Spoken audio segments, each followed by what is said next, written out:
Hare Krishna, dear devotees, please accept my most humble obeisances. We are continuing our seminar on Tattva-sandarbha. Our goal is to strengthen our faith in Krishna consciousness, to understand why we believe to the holy name, to Krishna Katha, to Krishna, to Shrimad Bhagavatam, to Bhagavad Gita, to the Acharya works. Why bhakti is the panchama purushartha, which means that it is the final goal, the highest goal out of all the Vedic goals, dharma, artha, kama, and moksha. Why bhakti is superior. And then Srila Jiva Goswami, to make a foundation of our faith, he is saying that Shabda Pramana, or the knowledge which is received from the reliable authoritative source, is the highest Pramana out of all. And then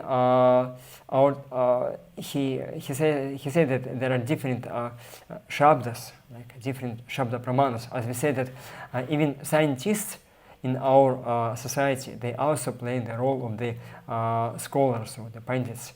They give us some knowledge, and we believe to that knowledge. We accept it, and it's also kind of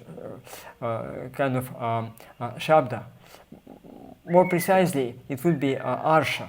Arsha means that knowledge given by some sages.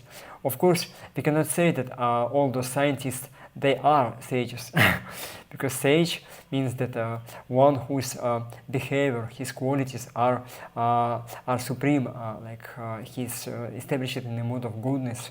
They are brahmanas. Not all the scholars are brahmanas. I know many of them, and few of them, they have such a nasty behavior or some qualities which are not up to the highest standard. But still, they give us some knowledge, and that's why Srila Jiva Goswami, he says that there must be some completely transcendental or superhuman source of knowledge, which we can apply in order to understand the superhuman and inconceivable reality of the Supreme Lord. And he gave us that suggestion that the quality of this Shabda, which we could believe and accept as the most authoritative.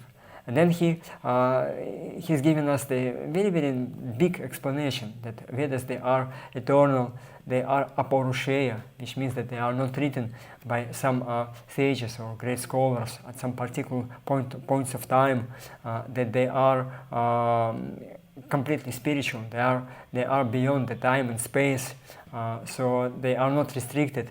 And as Supreme Lord is transcendental, the Vedas also are transcendental.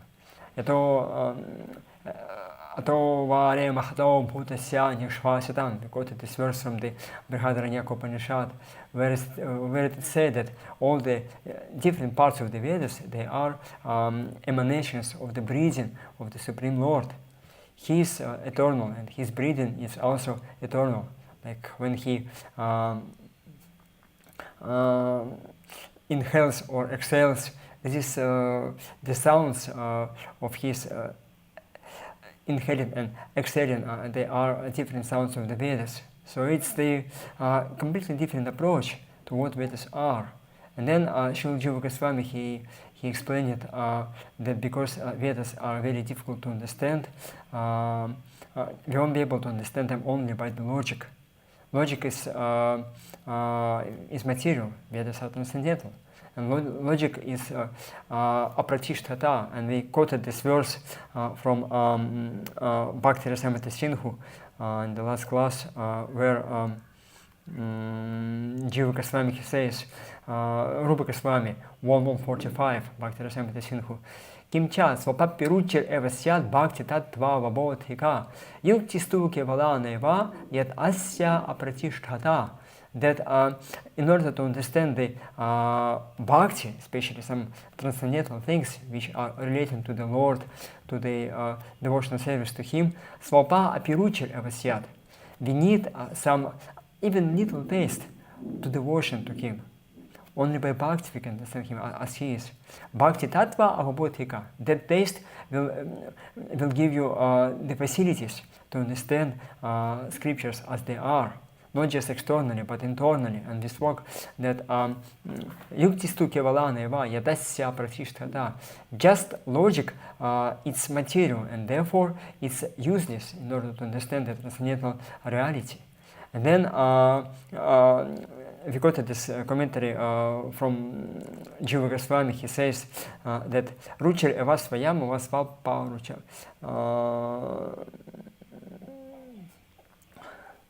Yuktistu kevala ruchirahita naiva.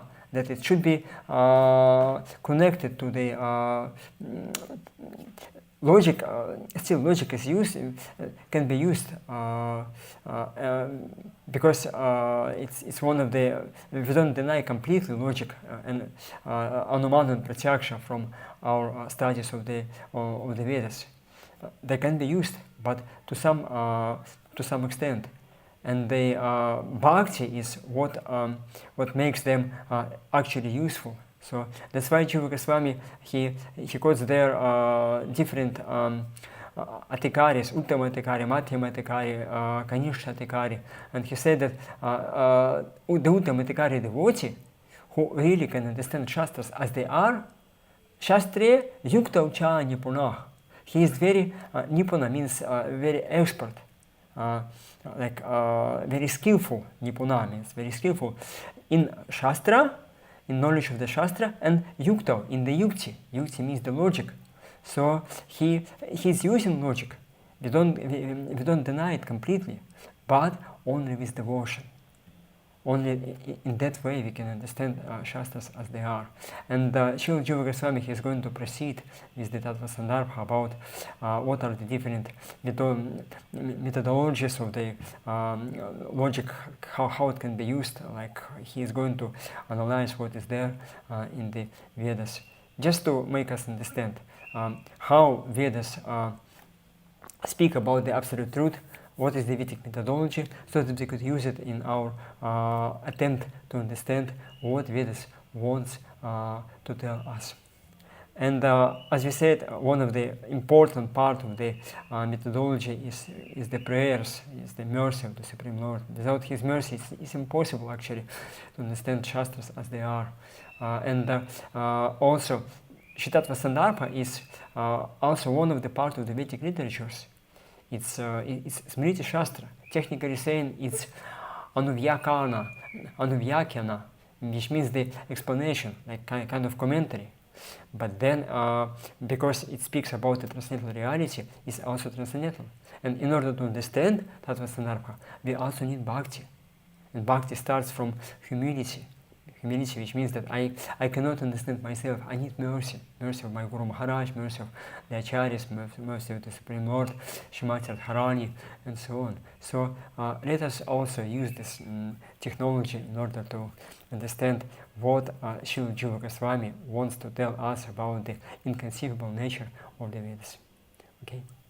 Omigana-timirandhasya Ninanjana Shalakaya Chakshurum Militam Yena Tasmai Shri Gurave Namaha Shri Chaitanya Manobishtam Stapitam Yena Bhutale Swayam Rupa Kadamahyam Dadati Sva Padantikam Vancha Kalpataropishya Kripa Sindhu Vyahevacha Patitanam Pavanebhya Vaishnavebhyo Namo Namaha Jaya Shri Krishna Chaitanya Prabhu Nityananda Shri Advaita Gadadhara Shivasadi Gaura Bhakta Vrinda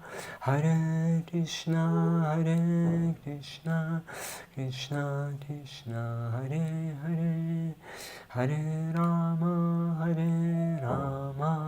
Rama Rama Hare Hare Mukam karoti vachalam Pangum laghete girim Yakripatamaha vande Shigurum jinataranam Shirupa charana dvandva Raginam rajavasinam Shijivam satatam vande Mandeshvana dadayinam. Hare Krishna. So, Srila Jiva Goswami, he explained what is the place of the logic in our study of the Vedas, that it can be used, but only with devotion. And finally, is Krishna's sanction that he tells, okay, let this nice, sincere devotee understand the Shastras as they are. Krishna gives this sanction, his mercy, his empowerment, like we see in the case of Srila Goswami, when he was hearing what Lord Chaitanya wanted to tell him, he was hearing very, very attentively. He was praying, please, help me to understand. And Lord Chaitanya, he liked that mood, and therefore he empowered Rupa Goswami in order to establish the bhakti all over the world. You know that Shri Chaitanya Manobishtam, he could understand what was in the heart of Shri Chaitanya Mahaprabhu, most confidential things. And then Sthapitam Yena Bhutari, then he was able to give us the methodology. He described it in words, although it's aprakrita, completely transcendental. Yatha vachani vartante prapya manasa saha. Taittiriya Upanishad says that the absolute truth is not possible to explain by the words, and also by the mind. It's not comprehensive. So that's why it's impossible to understand what was in the heart of Chaitanya Mahaprabhu. But by the mercy of Lord Chaitanya, Rupa Goswami was able to do that. So he described it, and also he gave us the methodology, how to achieve, how to repeat the same experience which Lord Gauranga felt here when he came here in this material world. As we say that Anapitacharya Chirat Karunaya Vasidam Kalo Sama Paitum Unutujvala Rasa Svabhakti Shriya. In the very beginning of Sri Chaitanya Charitamrita, Krishna Kaviraj Goswami, he says that Lord Gauranga brought to us Anarpitacharya Chirat, what was not offered by any other incarnations of the Lord, including Krishna. Charim Chirat for a very, very long time. Samarpaitum Unutujvala Rasa Svabhakti Shriyam. This is Unata Ujjvala Rasa, the rasa of relationships with Krishna, which is Unata, the highest, and Ujjvala. You know that Ujjvala Rasa is one of the names of Madhurya Rasa. But Ujjvala means also the shining rasa, which overshadows, over eclipses everything else. And then Svabhakti Shriyam. Shriya, Shri means that is the highest treasure. So Lord Gauranga wants to give us that kind of bhakti. And Srila Rupa Goswami, he was able by his mercy to establish the technology, the means how to achieve that kind of bhakti. This is his genius. So that's why we follow his example when we try to study Shastras, although it might be very complicated. And I understand you that sometimes it's difficult to understand what Jiva Goswami wants to tell.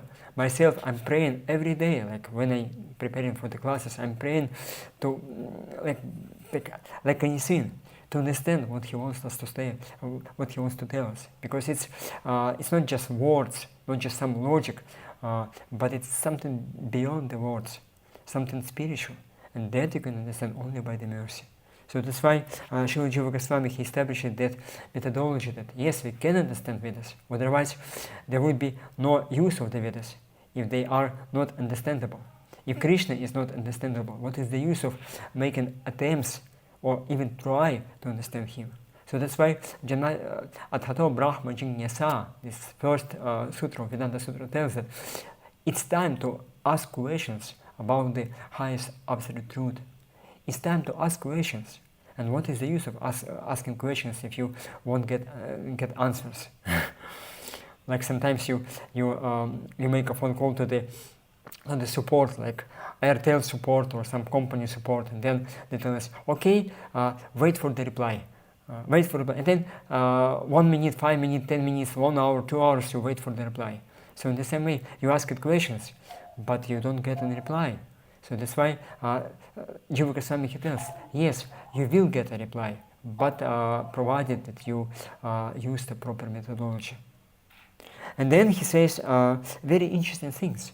He starts seeing, analyzing what is there in the Vedas. And first argument, he says that although we have thus established that is the Tattva-sandarbha, that book which translated by Gopradhana Prabhu, page 289, for those who are following the book. Paragraph for Sarvajna, paragraph 41. Although we have thus established that all the statements of the Vedas are authoritative, some persons still might say that the authority of the Vedas is limited to matters of prescribed duties, not those of settled fact, because one can determine the literal meaning and purport of statements only in activity that needs to be done. And it's also very valid argument that if you see the structure of the Sanskrit statement, Sanskrit sentence, the key, the heart of the statements is the kriya pada, or the verb, which explains some kind of activity we should perform. It's not just something abstract.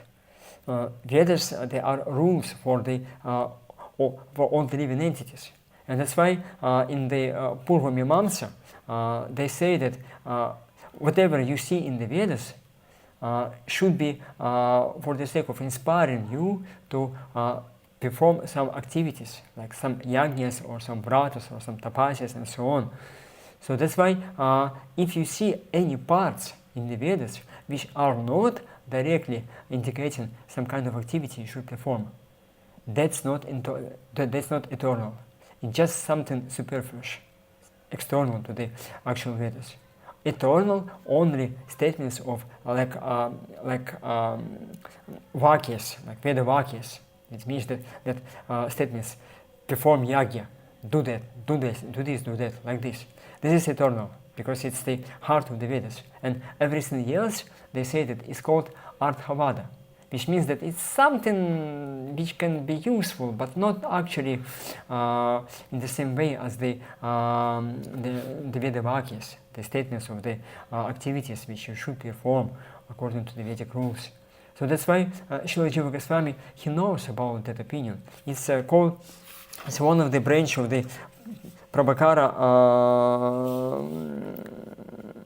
Prabhakara Mishra, who was one of the founders of Purva Mimamsa. Purva Mimamsa is the philosophical school which is based on the karma kanda rituals, and they try to understand what we should do in this material world in order to be happy. And they use Mimamsa, means the logic, the systems of analysis. Because there are so many statements in the Vedas, and they want to find what exactly I should do at a particular point of time. Because otherwise, you can see in one place of the Vedas they tell you should do that, in another place you should do this, and so on. And what shall I choose? And that's why this Mimamsa, this Purva Mimamsa, they mostly speak about the karma kanda, and because for them it's most important, they practically deny all the other parts of the Vedas. Whenever somebody says like some descriptions which is found in the Vedas, or some Upanishads which are very abstract, and especially some statements of renunciation, that I should give up the activities prescribed in the Vedas. For them it's the highest sin. Such person becomes the sinner.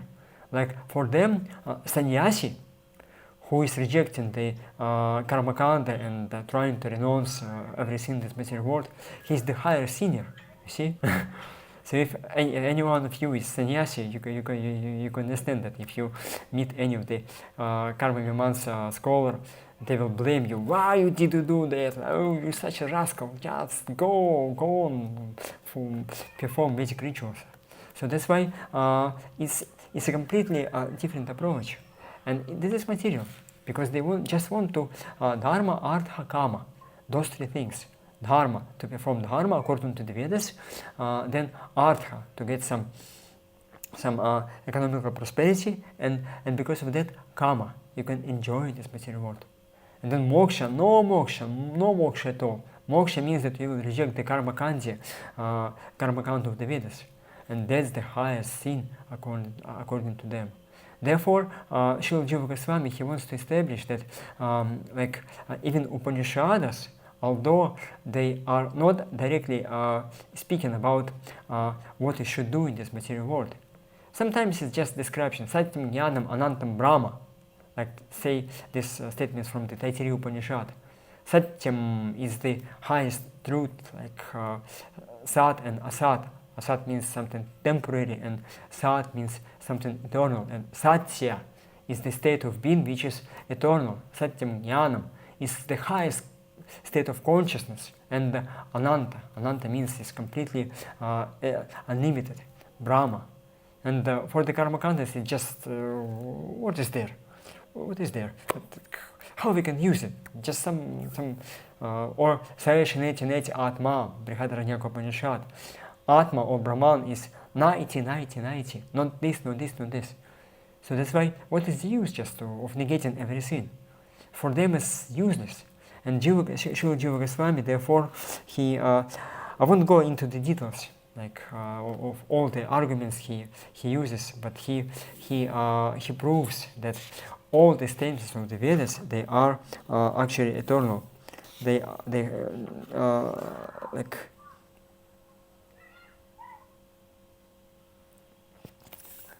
He says in the paragraph 43,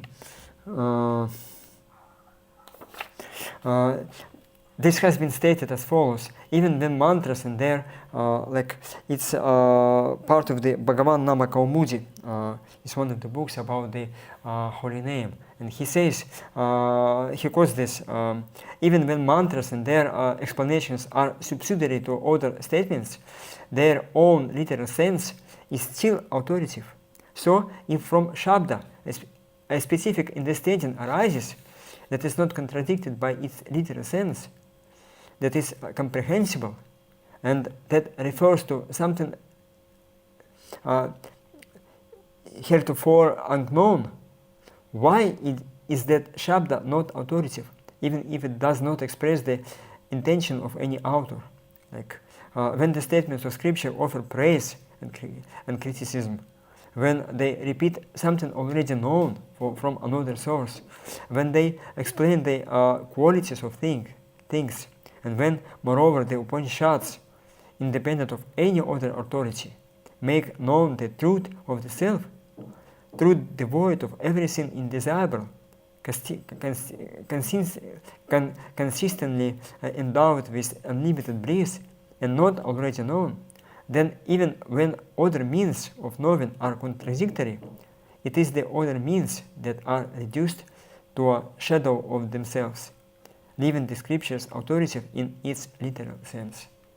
So those karma mimamsas scholars, they say that because the statements of the Upanishads or some kind of Arthavada means explanation, some descriptions, because it's not directly connected to the work you should do or some activity you should do. They are secondary, and that's why we should accept only primary statements of the Vedas, which means karma mimamsa. But we know that in the Mimamsa Sutras, the very first sutra says, Athato dharma jignasa. Now it's time to ask questions about the dharma. But then Srila Vyasadeva says, Athato brahma jignasa. It's time to ask questions about the Brahma, the absolute truth. So Karma Mimamsa, they say that okay, this Upanishads is secondary, so it's not important. But then Jiva Goswami, he says, no, they are as important as as the other parts of the Vedic literatures. And even more important, because they provide you the highest understanding of what is beyond the material activities, what is spiritual. So that's why he says that all the statements of the Vedas, they are authoritative. And it doesn't mean that karma kanda is not authoritative. It has its scope of usage for the materially conditioned people, but still they are transcendental. Also, as we quoted that great devotees in great ecstasy, they chant the mantras of Samaveda, Rig Veda, Yajur Veda, Dharma Veda. Although those mantras, they prescribe some material activities, they see the connection of those mantras with the Supreme Lord, with Bhakti.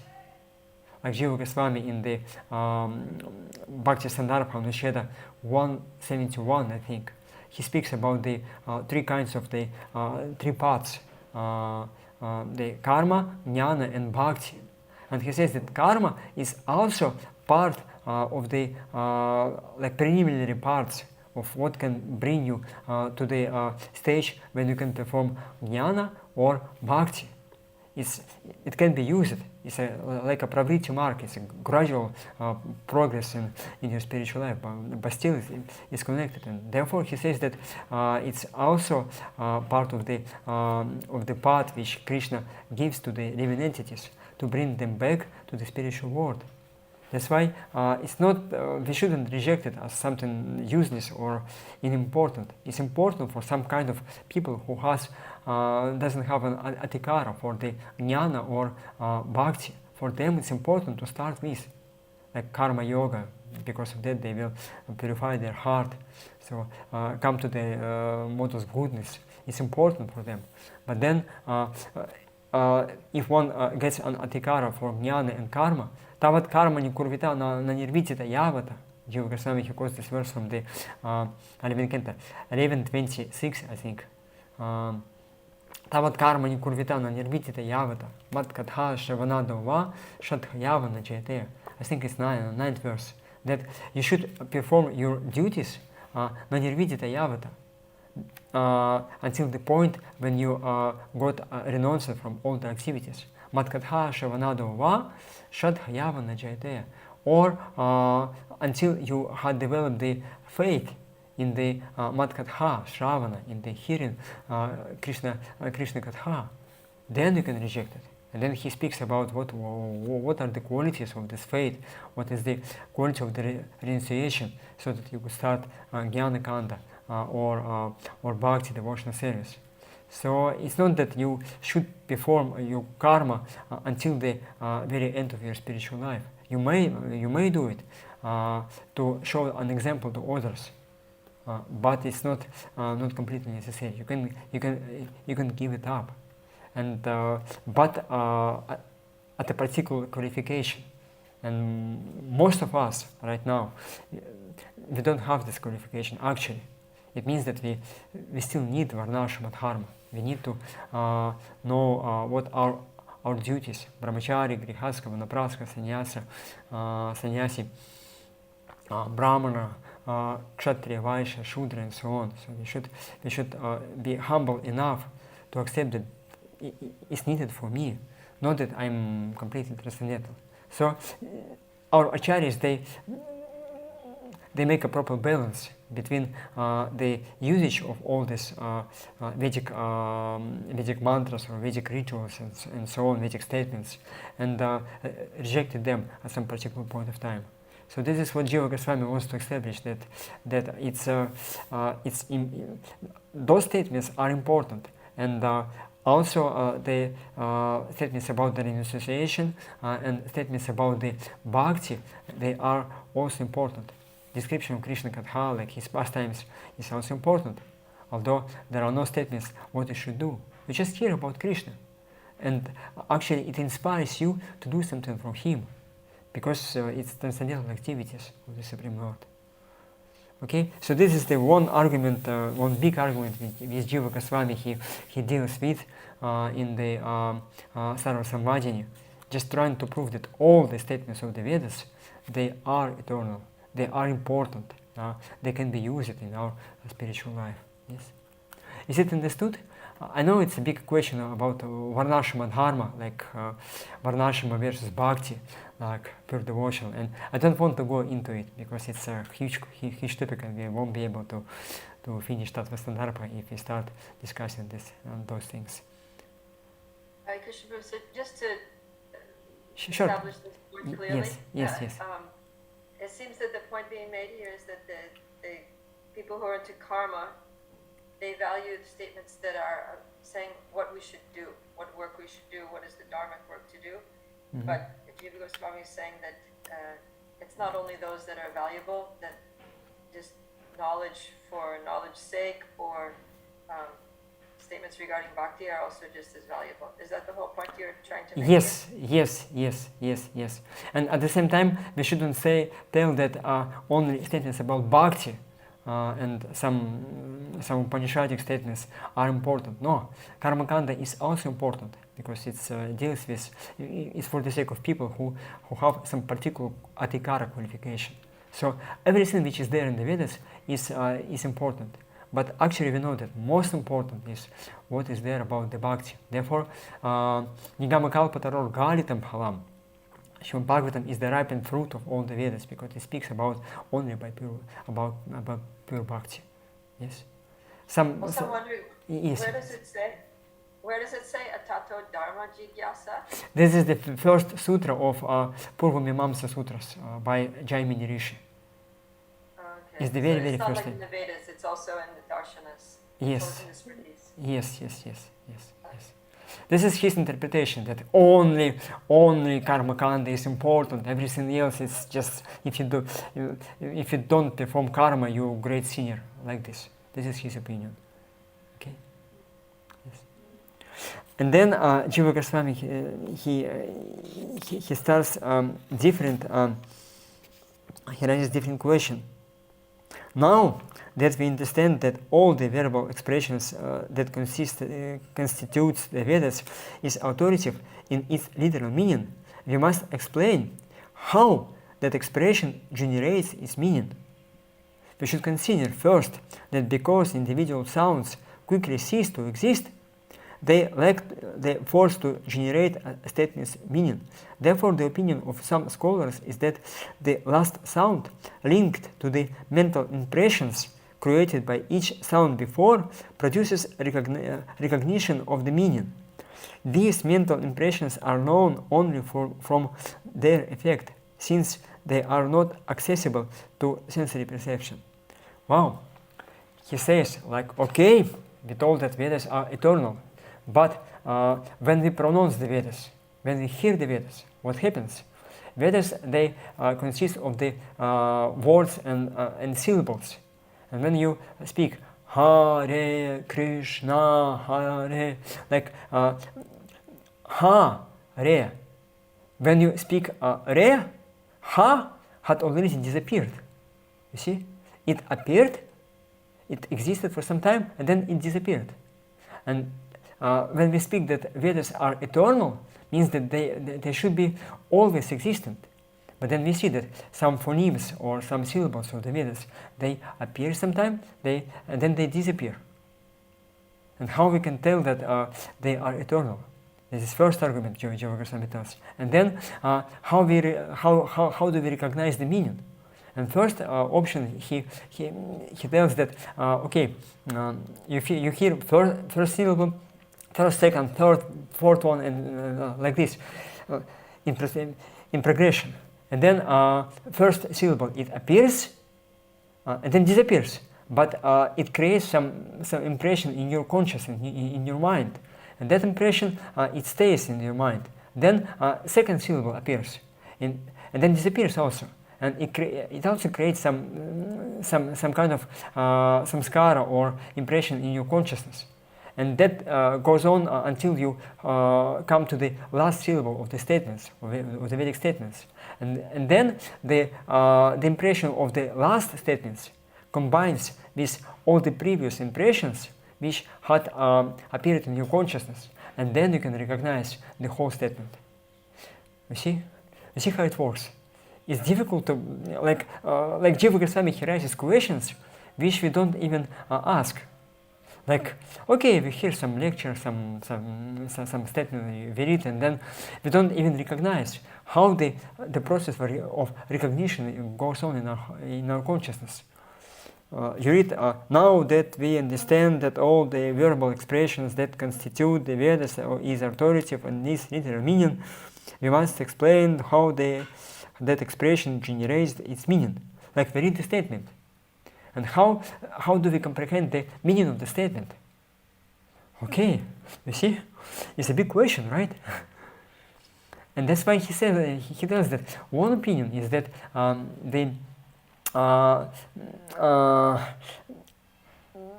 the syllables or the varnas of the Vedas, they appear and then they disappear, but they create the mental impression.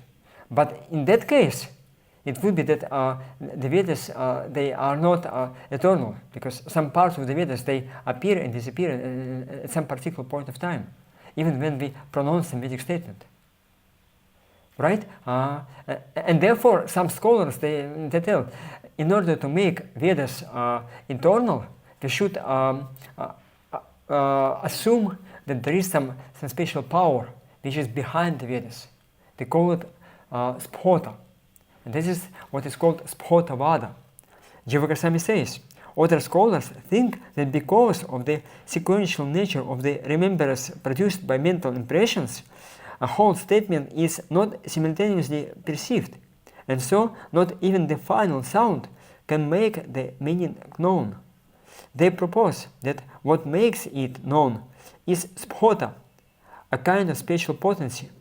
And they say, and since the individual sounds, being many, cannot be perceived altogether, the state of impression are planted in a person by his perception of each sound, one after another, and with the last sound his awareness matures, suddenly bestowing the recognition that the statement is the object of a single perception. So they say that when we pronounce Vedic statement, it's kind of energy which is flowing near you. It's called the spota potency.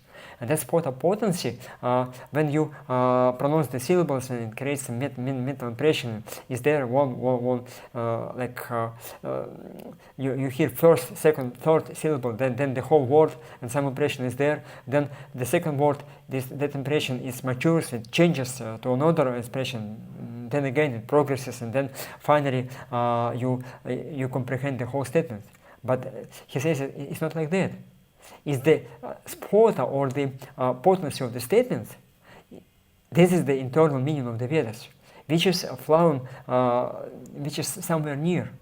And then when you hear the whole statement, and when it created already some impression in your mind, then spota comes into existence, and then the spota gives you the understanding of the statement. Wow! Is it clear? What they say? It's what they try to establish. And then Jiva Goswami, he says, no, it's not like that. The proponents of Vedanta psychology, however, follow the principle, the phonemes, varna evatu shabda iti Bhagavan upavarsha, that the phonemes themselves are the verbal expressions according to the Bhagavan Upavarsha. He says that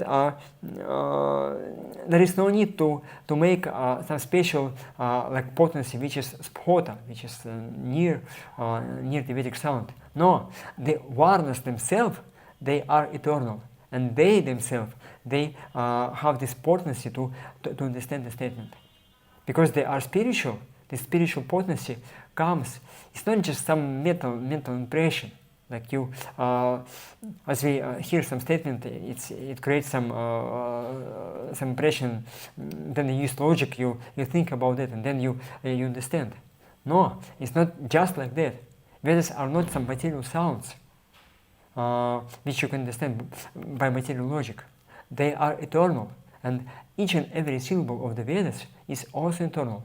And each and every syllable, every word of the Vedas has this eternal spiritual potency, which can manifest in your heart in order to provide you the meaning of the statement. It's not that just some kind of spota. What is the spota? And Jiva Goswami, he tells that nowhere in the Vedas you have this kind of spota potency. It's not like that. No, the Vedas themselves, the syllables themselves, the words of the Vedas themselves, they have such potency by which they can provide you the understanding what is there in the statement. You see? This the very short what he wants to establish. Although the syllables of the Vedas, when you pronounce each word and each syllable, they appear and disappear, but as we said, that Vedas, they are beyond time and space. And it's not that you pronounce some syllable or some word, and then when you start pronouncing another syllable or another word, first word, it ceases to exist. No, it still remains, because it's internal. And being eternal, having this achintya, nature, Vedas can appear, disappear, but at the same time always exist.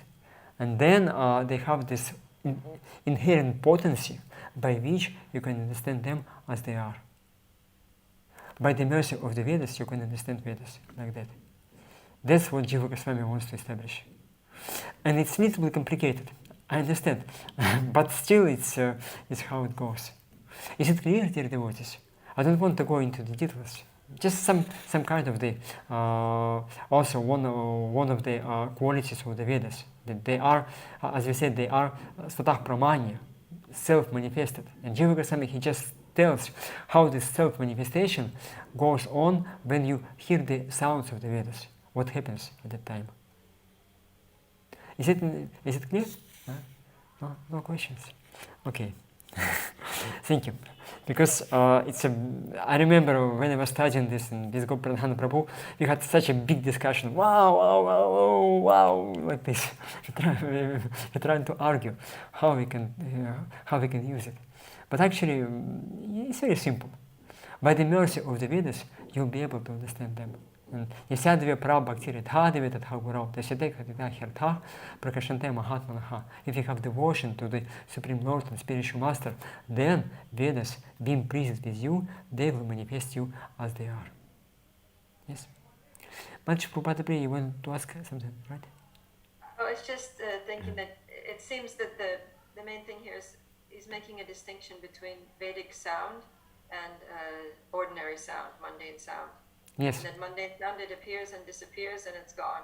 Whereas the Vedic sound, it is pronounced, and even though the audible syllable may not be audible anymore, but it's eternal because it impacts, in the way that it impacts the heart. Yes. And each and every syllable has the potency to provide you understanding what is there. Like like he says, like a row of ants, or the mala of the garland. Like each syllable, each word is like a part of the. They are in the row, and they themselves, they have the potency to understand them when you pronounce them, like that. Then, if someone is studying the Vedas and doesn't understand the Vedas, then what is the explanation? You might have that experience. I had it in my life. I read statements one time,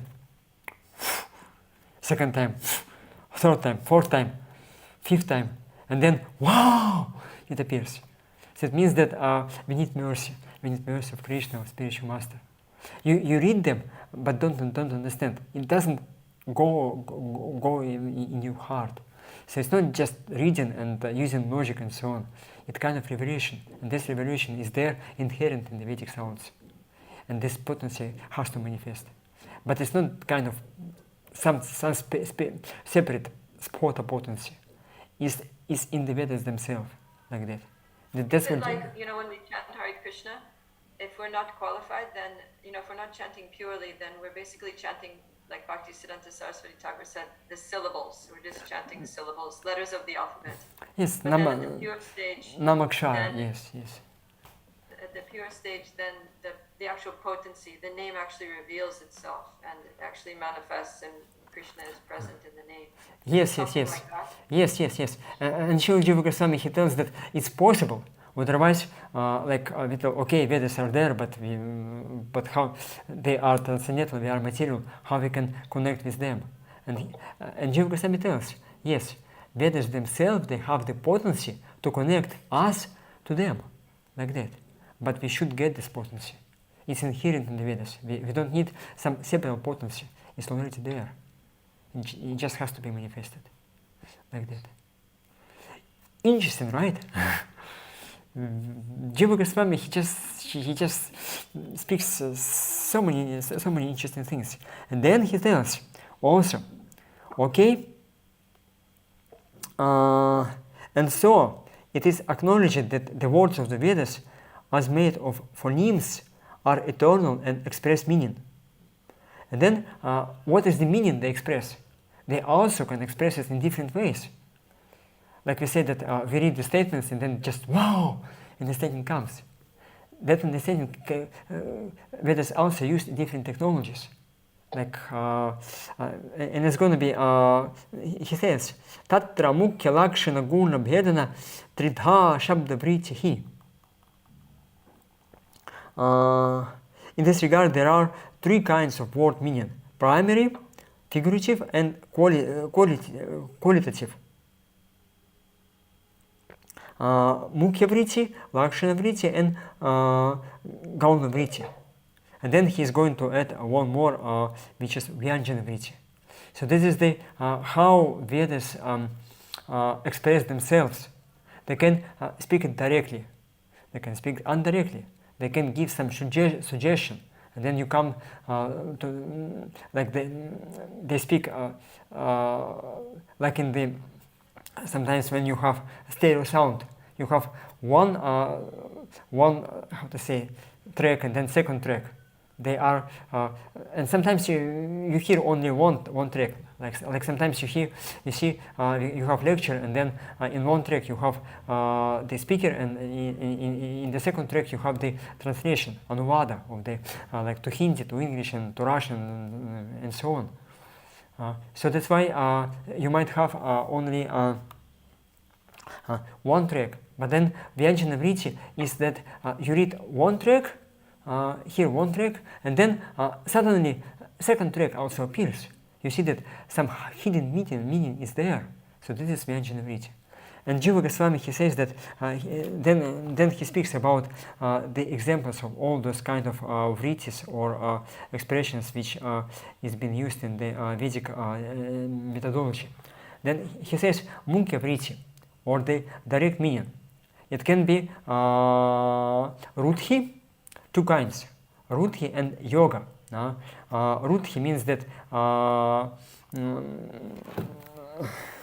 conventional meaning is an arbitrarily fixed relation between name and named, in which an object capable of being referred is it assigned a name that represents either the object unique identity, a category to which it belongs, or a quality it has.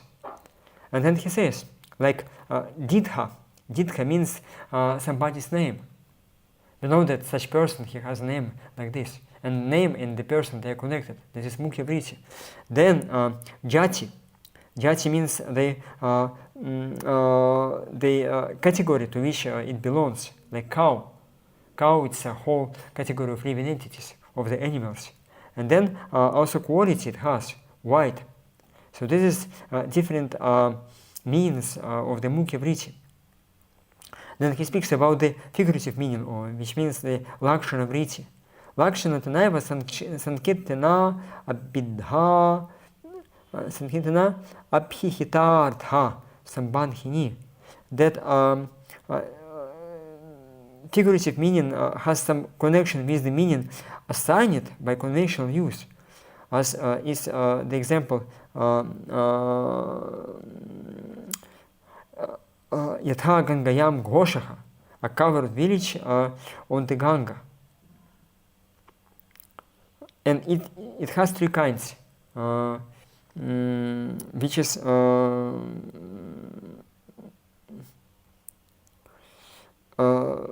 Yam puna stridha. Ajahat svartha jahat svarka jahat ajahat svarka cha.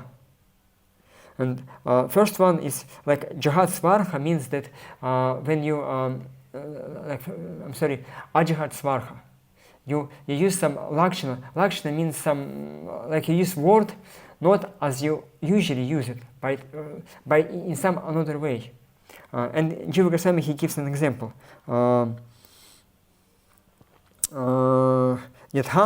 shveta dhavati. White is running.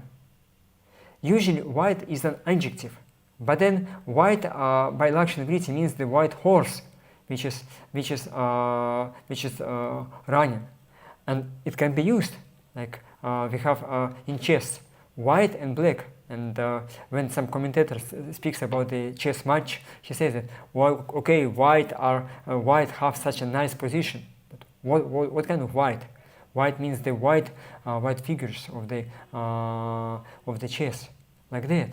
So in this way, it's ajahat svarka. Then jahat svartha.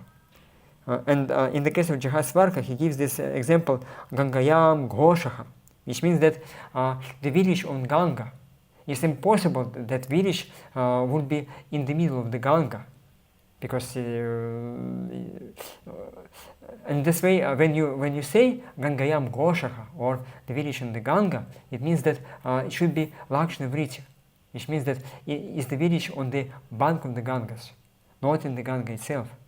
And then the third one is Soyam Devadata iti. This is the same Devadata. Is the so first one is Ajahat Svarka, second one is the Jahat Svarha, which means that the original meaning of the word is being given up. You cannot use it anymore when you say the statements of the Vedas. Gangayam Ghoshaha. It's not that the village on the Ganga. No, it's the primary meaning cannot be used. And then Jahat Ajahat Svarka. This is that Devadatta. And he says that in this is that Devadatta, the word like so yam Devadatta. The word that indicates what was experienced before. And this so yam ayam describes what is being expressed now. Since nothing here stops from two words from being connected in a sentence, why does there have to be figurative usage? So basically he says that Soyam Devadatta is Jahat Svarha and Ajahat Svarha. This is the Devadatta whom you knew, but this is Devadatta who is stand before you. So it's not like it's a combination. It's a little bit complicated, but still he uses it in that question. Then he says this is the Lakshana Vriti. Then he speaks about the Gauni Vriti. Gauni cha abhihitartha lakshita guna yukte tat-sadrishe. It's been used to stress some particular qualities of the object, like Gauni Vriti. It's like Devadatta, Simha Devadatta. Devadatta who is like a lion. And Devadatta is not a Simha, he's not a lion. He's a person, he's the human, but he is so strong that he's like a lion. So therefore, Gauni Vriti, you use it only for the sake to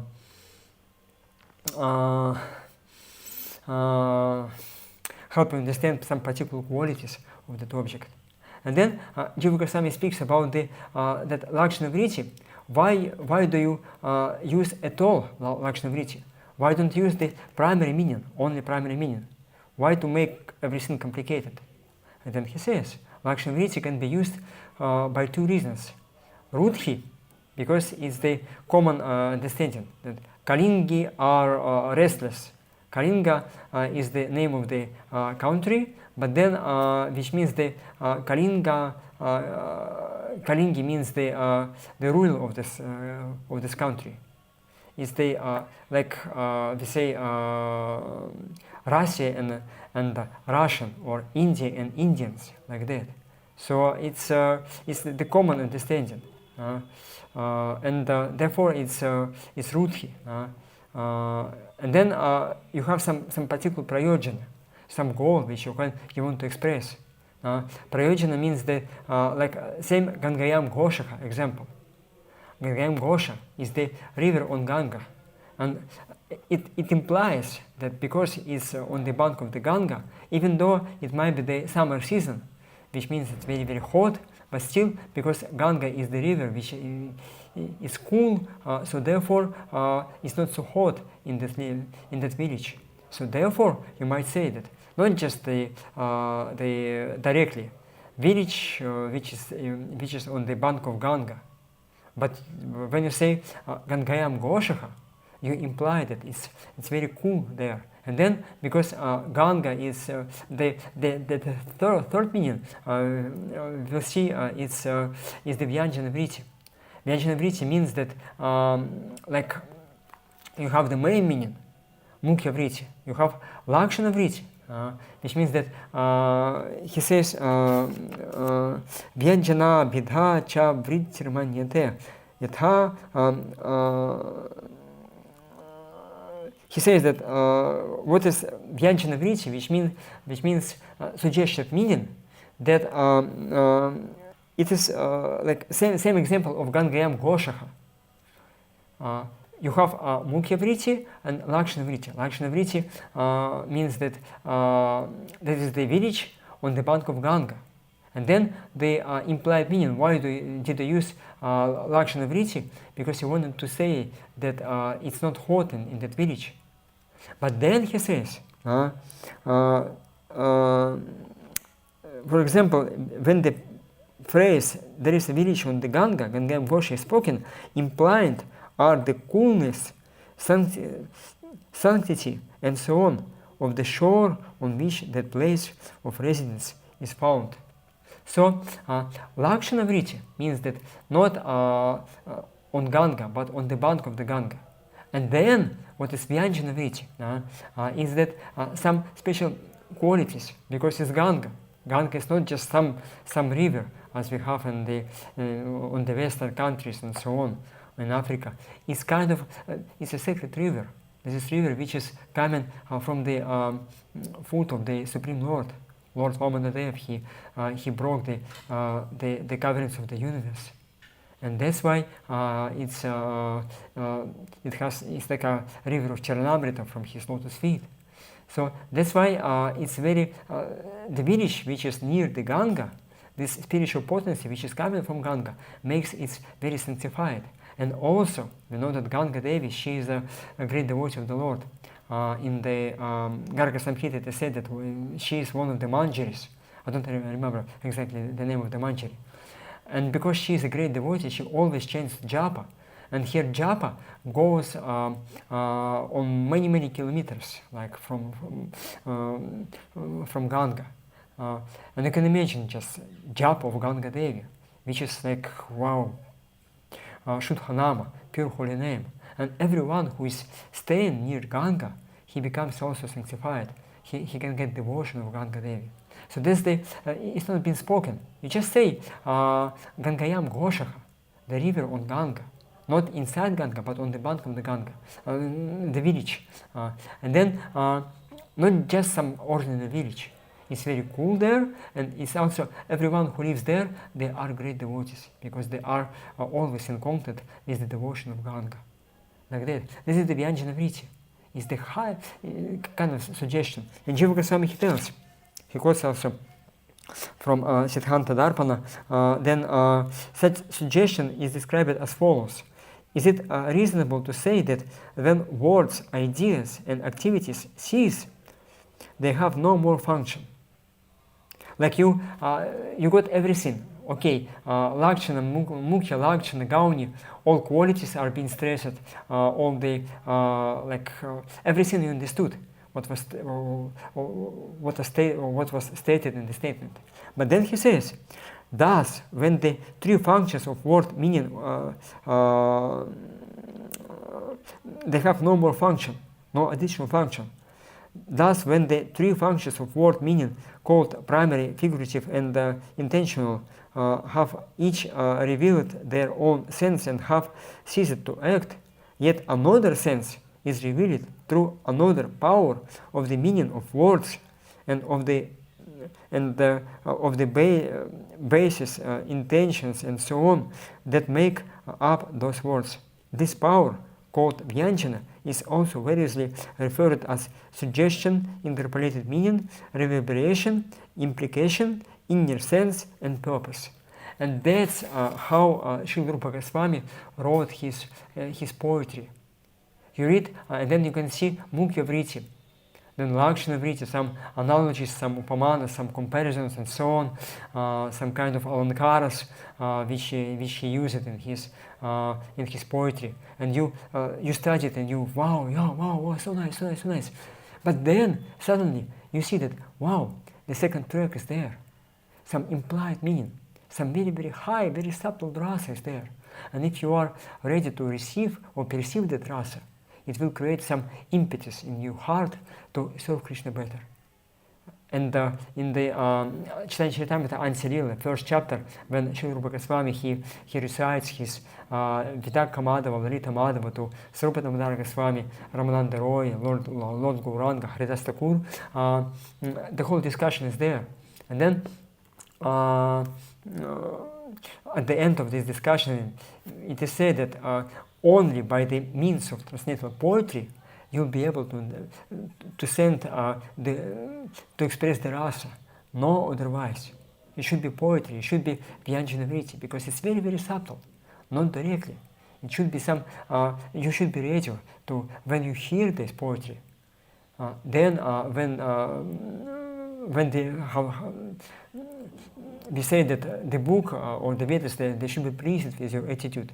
And when the works of Rupa Goswami are pleased with your devotion to your spiritual master, to Krishna, your desire to serve Krishna better, then they can reveal you this Vyanjana Vritti, this hidden meaning, which will give you, which will nourish your bhakti. You will give you an impetus to serve Krishna better. That's the only way how to understand rasa. Wow. So this is three meanings which are used in the Vedas. Is it clear? Is it understood? Maybe some questions are there. Nilamani Prabhu is asking which Anshita we are discussing is Sarva-samadhini to element of Anshita. It's page 305. Okay.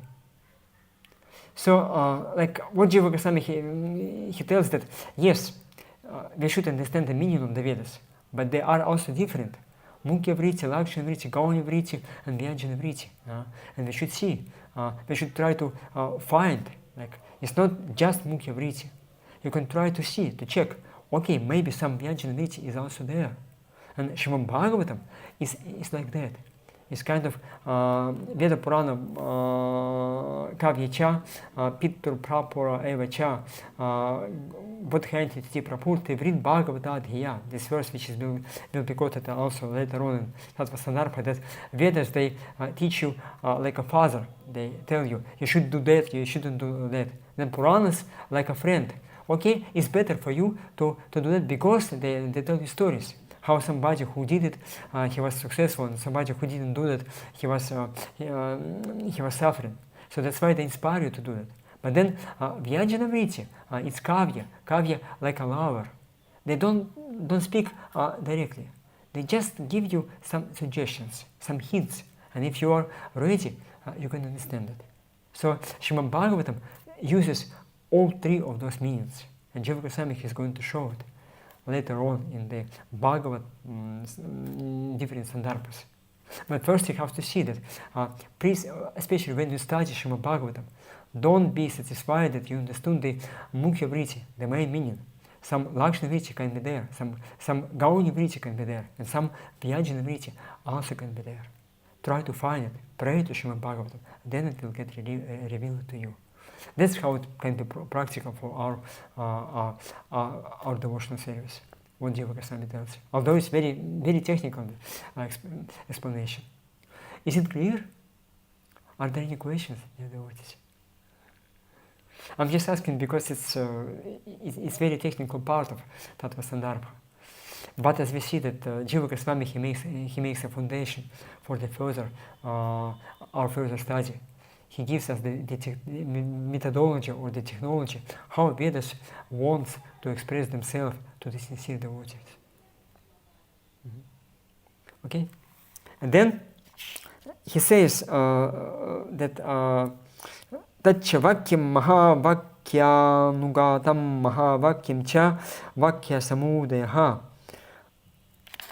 A sentence, moreover, belongs to mahavakya. Like you have, I'm sorry, yes,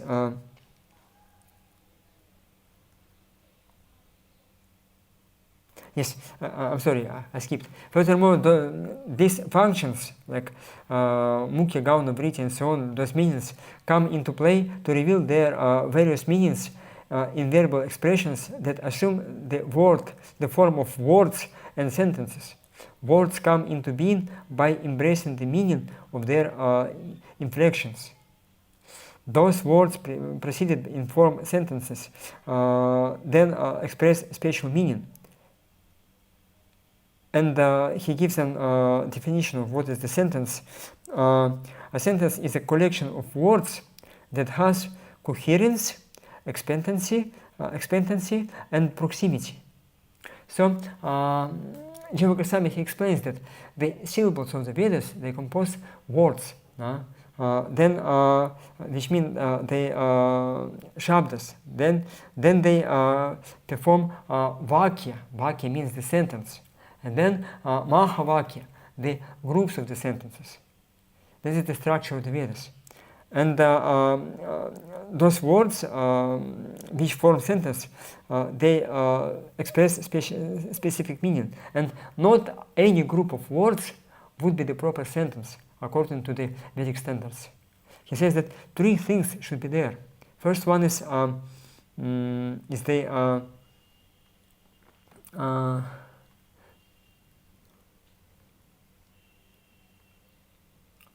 yogyata, the sentence or coherence. Sentence, the words should be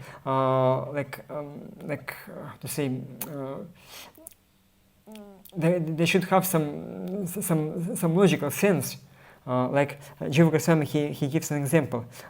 He moistens with fire. Moisten means that he puts some water which consists of the fire. So he takes snana by fire. How is it possible? Usually you take snana by water. So that's why this yogyata is not there. It cannot be the proper sentence. Then akanksha. Akanksha means the expectancy. Like you speak like one, like just some group of words. White, red, black, green. And so what? What is black, white, green? Just words are there, proper words. But akanksha, expectancy is there. Something is missing. You should add. There are white, red, black, and green. What black and green? Black and green book or flower and so on, like that. Then it will be the proper sentence. And then asati. Asati means that the words of the sentence, they should be next to one. It's not like you have the one sentence, second sentence, and the part of the first sentence is in the second sentence. And you should take it from there. No, it should be in one sentence. They shouldn't be separated by another sentences. Otherwise, you won't be able to understand it. And in Sanskrit also, it's actually in the verses of Shrimad Bhagavatam, you might see that sometimes in one verse you have two sentences.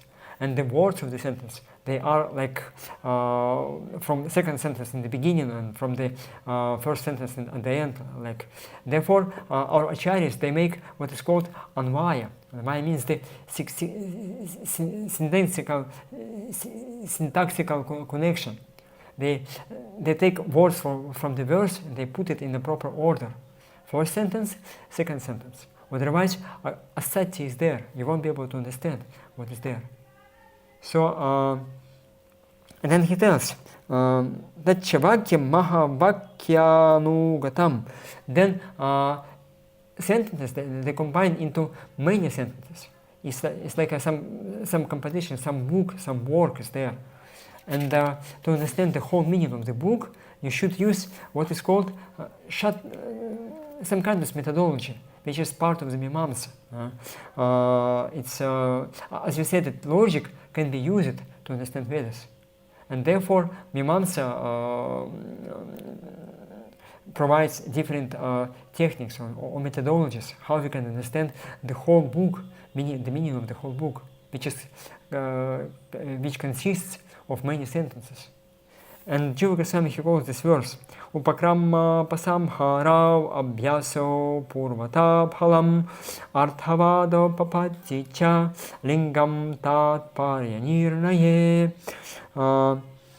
The signs used to determine overall meaning are beginning and conclusion, repetition, novelty, result, praise, and logical reason.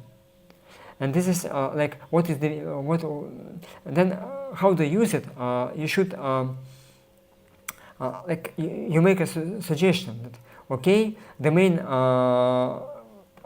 topic of the book is for example Krishna as the Supreme Lord, and then you make a proposition, and then you should expect that in the beginning and at the end of the book you will you expect that it will be spoken about Krishna. Then abhyasa, which repeats again and again, in the beginning, at the middle, at the end, like again many times about Krishna or about His holy name, like this. Then apurvata, something which is completely new, unique, which you find in the book, and it should also be the same Krishna. Then phala, the fruit. While studying that book, you will understand Krishna. Then arthavada, glorification.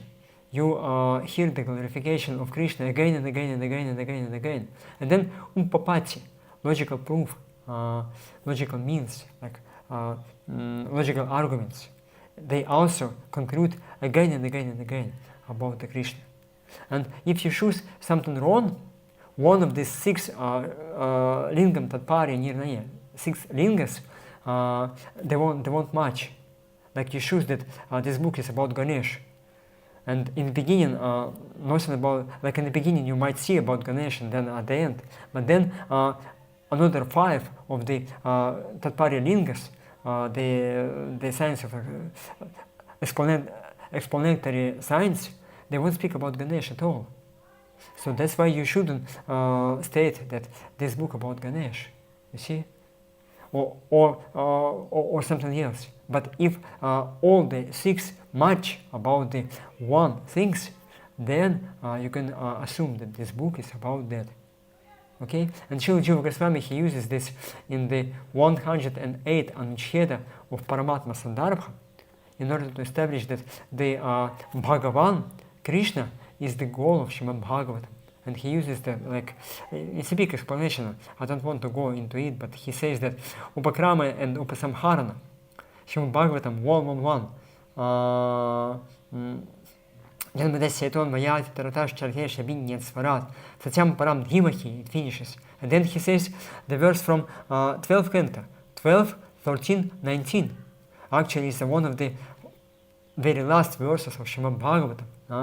Kasmayene bhasito yamatulo jnana pradipah pura tadrupena chanarada yamunaye krishnaya tadrupina yogindraya tadatmanatha bhagavat rattaya karunyatas tachudham vimalam vishokam amritam satyam param dhimahi.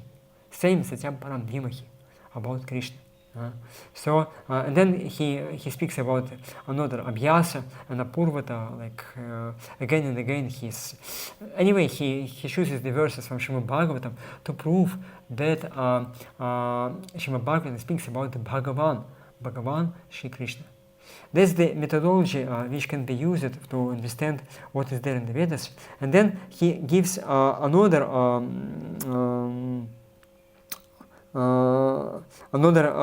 technology which is also used in the in Shastras. Jiva Goswami, he uses this methodology in the in his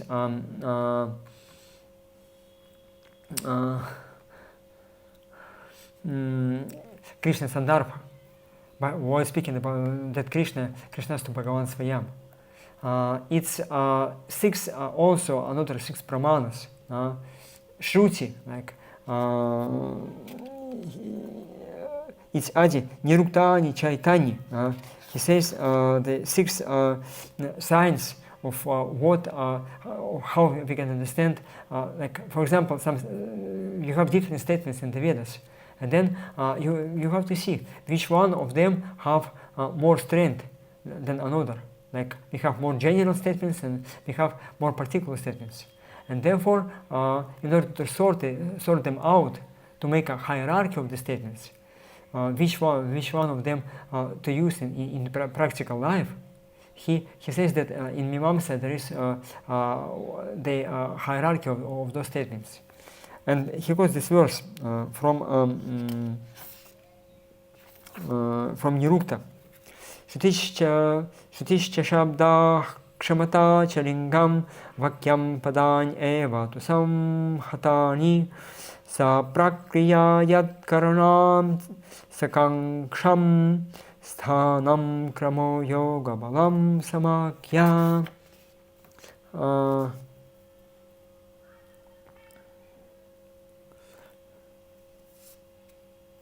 When there is a conflict among the direct statement, logical indication, the sentence, the larger context, the location, and the etymology, the latter items are progressively weaker because they are derived by progressively more indirect methods. And this is the whole discussion from Mimamsa school of philosophy. I won't go into it because it's very, very technical, and it's very rare, and it's difficult to use it unless you have studied yourself. So, but he just tells that it's possible to use all those things. If you want to read it, it's on the page 308. We have big commentary by Gopiranthana Prabhu, which is also taken from the commentaries on this statement from Purva Mimamsa. And then Jiva Goswami. So I just don't want to go into it because it's very technical. But still, it's one of the tools which can be used in order to sort out the statements. Which of them have more authority or more strength, and which of them are less authority and less strength. And then at the very end he tells, we intend to demonstrate that logic cannot approach the absolute truth on the grounds that such truth is inconceivable. And in fact, we have already explained this by citing statements such as Achinti Khalu ye bhava natam starkina ye jayet. Certainly things that are inconceivable cannot be reduced to logical explanations. You won't be able to understand them. And then he tells,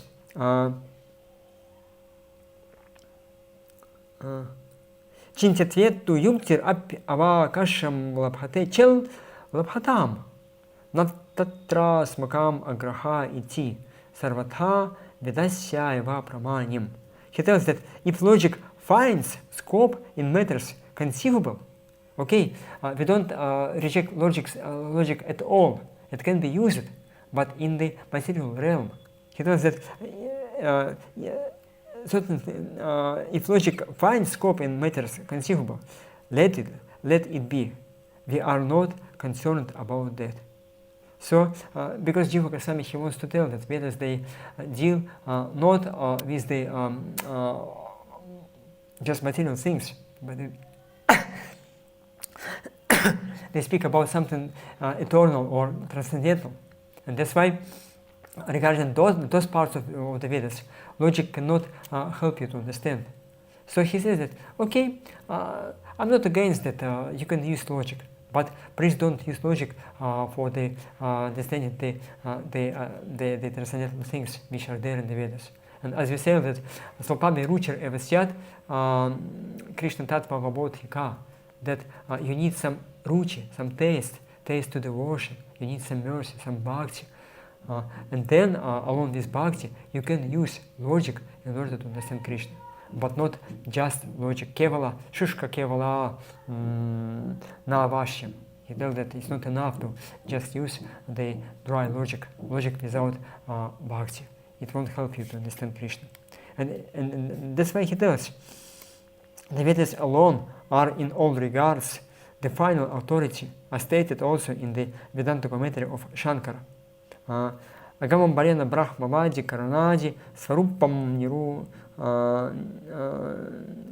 Nirupeti Navashyam Tasya Yatha Drisham Sarvam Abhyapagatam Mantavyam. It is on the strength of the scripture that a scriptural philosopher delineates the true nature of causes and other principles. He needs not accept everything exactly as seen through logic. So by logic you can read the Vedas and you can see that it's not logical, it's not practical, it's like how just some Vedas, some kind of illusion. They are imperfect.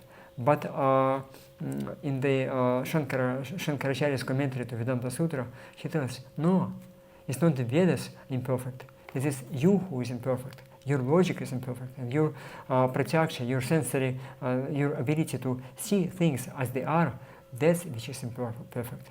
Vedas are perfect authority. And he says, thus the Vedas, we conclude, are the superhuman verbal source of knowledge, and whatever they ultimately establish as true must be inconceivable, because it is super mundane.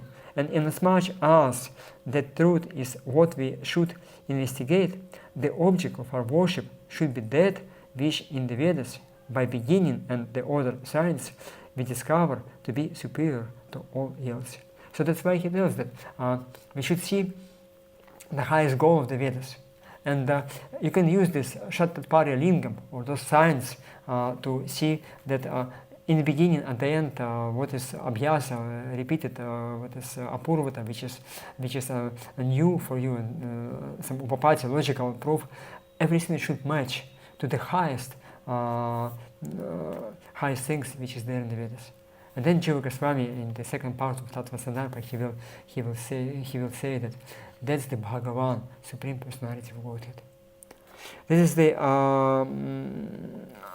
Sarvasambhadini to the 11 Anusheda. It's very complicated. And actually, dear devotees, we passed the most complicated part of the whole Tattva-sandarbha. Then it will be much more easier. And then it will go faster. Are there any questions so far? Like, in general, what was the intention of Srila Jiva Goswami? To prove the superhuman nature of the Vedas. And then to establish in our heart faith that because the Vedas, they are superhuman, they can speak or they describe the superhuman absolute truth, which is the Supreme Personality of Godhead. That's the intention. The Vedas are the reliable means of knowing the absolute truth.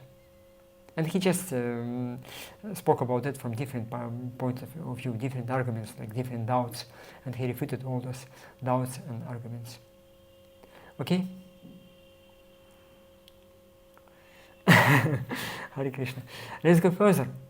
We have the 12th Anusheta. It's on the page 36. Where Jiva Goswami is going to look more closely what is there in the Vedas. And are they practical for our understanding of the Supreme Lord? He tells, Tatracha Veda Shabdasya Samprati. Samprati means now. Dushparatva Durathigamat Gamarthatvacha Tadartha Nirnaya Kanam Muninam Api Prasparavirodhat Vedarupo Vedartha Nirnaya Ka Shchettihasa Puranatmakah Shabda Eva Vicharaniyaha. We should consider the authoritative sound of the Vedas is impossible for anyone in present times to study completely. Its meaning is difficult to construe, to understand, and even the sages who have explained it in commentaries disagree amongst one another. So he tells these 3 reasons why Vedas are difficult to understand. Sorry, Krishna, just 1 second. Okay. Dushparatvam. They are not accessible in full right now. In full, like not all the parts of the Vedas are accessible now. Are there? They are missing. Then Dushparatvat. Like first of all, Dushparatvat. He says that Paratva means the ability to cross over, like you have a river, like Yamuna or Ganga or some other river or the lake or ocean. And Paratva means that Asya Nadi Paratva Bhavati in Sanskrit. That this river you can cross over. But then he tells Dushparatvat. The ocean of Vedas is impossible to cross over, to go to the another bank of the ocean of the Vedas. Why? 2 reasons. First of all is because the Vedas are huge. They are unlimited. Like it's Shabda Brahma Suduk Bhatham Anantaparam Gambhiram. In Shrimad Bhagavatam it is said that the Vedas, they are very, very great, very big, very vast. That's why even if you will study them whole life, you won't go to the end of the Vedas. So big they are. And then, even if you would have the capacity to study all the Vedas in one life, at the present time, not all parts of the Vedas are accessible, are there. They are missing. So some important parts, important knowledge which is crucially needed for you to understand the absolute truth, it might be not there. And then you study whole the Vedas, but that one part is missing, and you won't understand the absolute truth. That's why they are dushparatvam. Then durathigamarthatvam. Even if you get all the parts of the Vedas, and if you study whole the Vedas by some great fortune, like you reach the other bank of the ocean of the Vedas, and you find all parts of the Vedas somehow. Like, but then he says, Dur-athigama arthatvam. It's very difficult to understand the meaning of the Vedas. You might know the Vedas by heart, as they are completely, but don't understand the actual meaning of the Vedas. And then one might ask question, okay, there are so many sages who had explained the Vedas as they are. They knew the Vedas in full, they understood the meaning of the Vedas, and they explained it to us, the meaning. So you can use their commentaries. And then Jiva Goswami tells that artha nirnayakanam muninam api paraspravirodham. The sages which explain the Vedas, they contradict each other's different explanations of the Vedas. That's why he tells, for these reasons, we would be well advised to turn our attention to the Shabda Pramana of the Itihasas and Puranas, which are substantially non-different from the Vedas and which definitely explain what the Veda means. Since the Vedic text, whose purport is not self-evident, can be deciphered by reference to the Itihasas and Puranas, the Itihasas and Puranas are the authoritative sources of correct knowledge for our times. Thus, we read in both the Mahabharata and the Manu Samhita, Itihasa Purana Bhyam Vedam Sammupabrim Hayet, that one should complete the Vedas with the Itihasas and Puranas. And elsewhere it is said, Puranam Puranam iti chanyatra. The name Purana comes from the word completion, Purana. And then he gives some very nice example.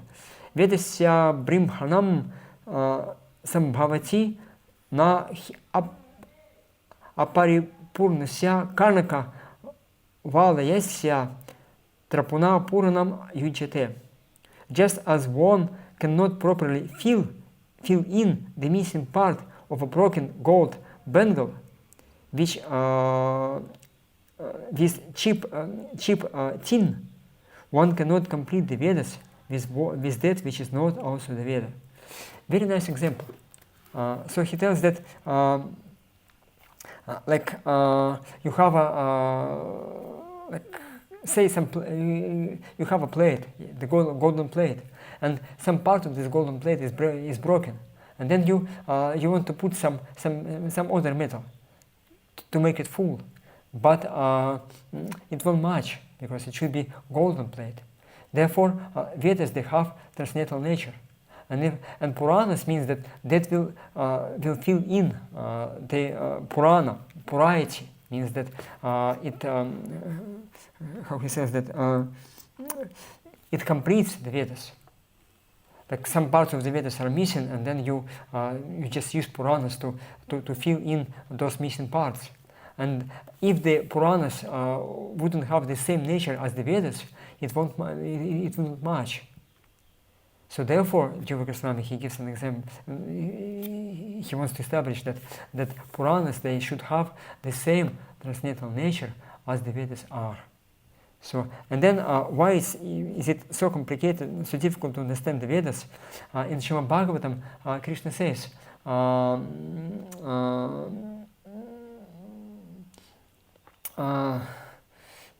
Parokshvada rishayah paroksham amacha priyam, that great sages, they speak in an undirected and separate way, how to say, the hidden way. And paroksham mamacha priyam, and I also like that kind of undirect statements. And Vedas sometimes they have parts to dilute or to dilute some insincere people, so that they couldn't understand the proper meaning of the Vedas. Like in Paninian grammar, we have two sutras, supam suluk. Sup means the endings or inflections of the words, and supam suluk means that in the Vedic language you just cut the inflection, and you have the original word, and the meaning of the word in the sentence you can understand by the inflection. Prathama vibhakti, dviti vibhakti, triti vibhakti, and so on. But if you have no vibhakti at all, so how to understand it? And then you should guess which vibhakti you should provide for this word. And if you mistake, if you put some another vibhakti, you won't be able to understand the original meaning of the statement. It's so difficult to understand. And then supam supo bhavati, another sutra, is that especially in the Vedas, sometimes instead of one vibhakti, another vibhakti is used, just to dilute or illusion somebody who is not sincere. So that's why it's so complicated to understand the Vedas. Sometimes Vedas, they speak as very short statements, which you can understand also in many different ways. So that's why Puranas, they explain it more. Like Puranas, they are kind of commentaries. Like, for example, in the Vedas it is said that one should plant a tree. And then you might not be able to understand which kind of tree you should plant, when you should plant it, how you should plant it. And then in Puranas you have a whole story. How there was such a nice person who read the statement from the Vedas that you should plant trees, and then he took the mango tree, he put it in the proper soil, he watered it, and then he's got so many mangoes, such nice sweet mangoes. This is the fruit of the activities. So Puranas, they explained what is there in the Vedas, Vedic vakyas, or Vedic statements, some stories and so on. Sometimes they repeat what is there in the Vedas. Therefore, Jiva Goswami, he tells that because Vedas and Puranas, they have the same transcendental nature, you can use Puranas and Itihasas in order to understand what is there in the Vedas. Just a second. Okay. And then he tells, Nanu means the Purvapaksha, the opposite, the argument of somebody who wants to, who doesn't want to accept his argument. But if the sound which constitutes the Vedas includes the Puranas and Itihasas, then we need to look within the Vedas for another set of Puranas and Itihasas, a set other than those commonly read. Otherwise, the Itihasas and Puranas will not be non-different from the Vedas. The answer is that they are in fact non-different because the whole united collection of words express one distinct message. In other words, both have apurusha authority, having no human author. In spite of this non-difference, the texts are assigned to separate categories in terms of differences in intonation and exact order. Then he says this non-difference on the ground that the Itihasas and Puranas are as much apurusha as the Rig and other Vedas is implied in the passage of the Madhyandana Shruti. It's same Brihadaranyaka Upanishad quotation. Evam va are asya mahato bhudasya nishvasitam etat yad trigvedo yajurvedaha samavedo dharvan girasa itihasa puranam ityajana. Thus, indeed, the breed of this supreme being constitutes the Rig Veda, Yajur Veda, Samaveda, Adharvan Girasa Veda, Itihasa and Purana. So, Jiva Goswami here raises the question: if you tell that Vedas, Puranas and Itihasas, they have the same nature, but we see that Vedas and Puranas, they are written in completely different language. It's like a Vedic, Vaidika Sanskrit and Laukika Sanskrit, and they're very, very different. Vaidika Sanskrit, you have this different swaras, which mean intonation, udgata, anudgata, rising intonation or descending intonation. And in Puranas, in Itihasas, it's much more simple language. Vedic language, if you say like Sanskrit grammar, you have 10 in Aketa Prakarana, you have 10 tenses in which you can use past tense, present tense, future tense, and so on. 10 tenses. In Vedic Sanskrit, you have 10 more additional tenses for the Akyatas, for the verbs. You see, so it's much more complicated. In Vedic language, you have so many exceptions. It's completely different language. And sometimes in Shrimad Bhagavatam, when we read it, although it's Purana, but actually, as Jiva Goswami, he is going to establish, yet Aisha Sattvata Shrutihi, that actually it is the Shruti is the original Veda in disguise of Purana, Smriti. And then sometimes our Acharyas, when they explain some words from the Shrimad Bhagavatam, whenever they see some irregularities in Sanskrit, in normal Sanskrit, they call it Arsha Prayoga. Arsha Prayoga means the Vedic language. So, Vedic Sanskrit. That's why very, very different. Vedic language and Puranic Itihasic, Purana Itihasas language. Completely different. So that's why many scholars, they say that Vedas, they are original language, and then Puranas and Itihasas, they are later words.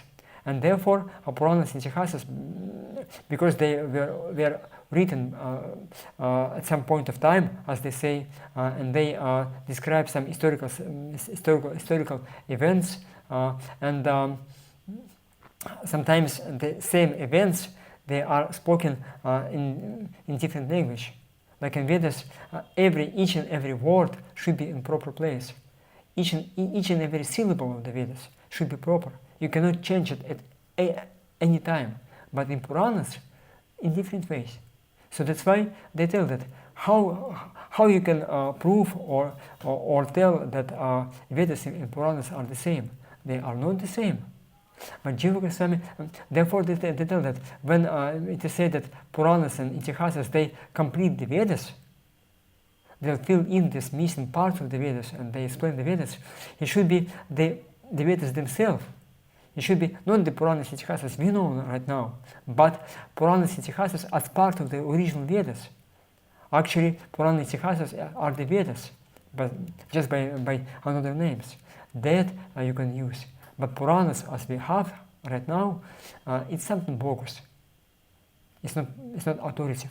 That's the argument which is being spoken by the impersonalists, because they accept only Shruti Pramana, Upanishads and so on, Vedanta, but they don't accept the Puranas and Itihasas. And Jiva Goswami, because Srimad Bhagavatam is also one of the Puranas for the impersonalists, it won't be the reliable source of knowledge. So therefore, Srila Jiva Goswami he is going to establish the transcendental nature of the Puranas and Itihasas, that they are not different from Vedas. They have the same transcendental Apaurushaya authority as the Vedas have. But the language is much easier.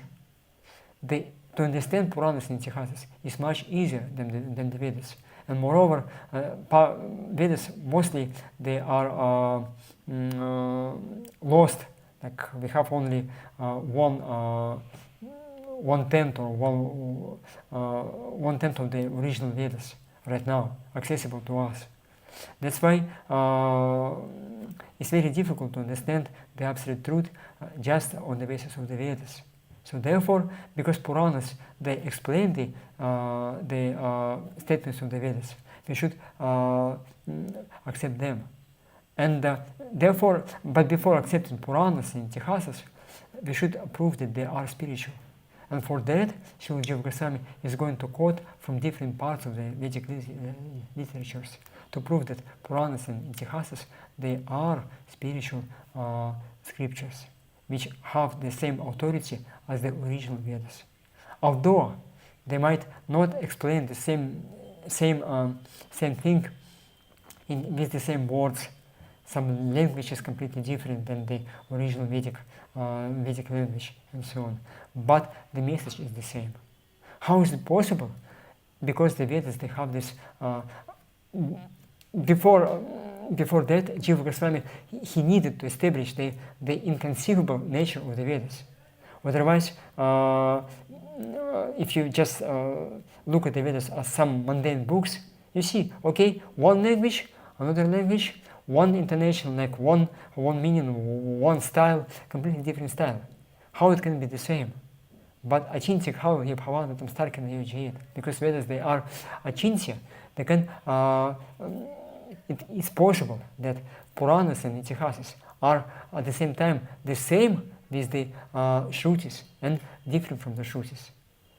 They use different words to describe different events, but still is the same message. How is possible? By mundane logic you won't be able to understand. And therefore it was needed first, before speaking about the authority of Puranas and Itihasas, before that, it was needed to establish the transcendental nature of the Vedas, not otherwise. That's why it was needed to go through the Sarvajna of Tattva-sandarbha, to make in our heart the conviction that Vedas is not something like we accustomed to read. It's completely different from whatever we had studied or we had come in contact with. Okay. So that's the logic which Jiva Goswami uses here, and then in the next 13th, 14th, and 15, 17 Anuच्छedas, he is going to give many proofs from different scriptures about the authority of the Puranas and Itihasas. Okay, is it understood so far? Are there any questions or? Not so complicated. As I said that the most complicated part we have already passed. Sarva-sammadhyani to 10th and 11 Anuच्छedas about the transcendental nature of the Vedas. Now it just verses, explanations, it's more or less easy. And I hope that we'll go further and we'll be able to finish the Tattva-sandarbha in our seminar. Okay? So if we have some more time, maybe I can read, if you don't have any questions, if everything is clear, I can start reading the 13th Anushketa of Tattva-sandarbha also. When Jiva Goswami starts quoting verses from different shastras in order to prove that Puranas and Itihasas, as we see them now, right now, those books, not just some imaginary part of the original Vedas, Shruti, by the name of Puranas, but Puranas and Itihasas we have now, they are as authoritative as the original Vedas. Jiva Goswami is not just speaking about that, making some bogus statements. No. Shastra units what? He quotes from the Shastras to prove his arguments. Okay? And this is the 13th Anushketa.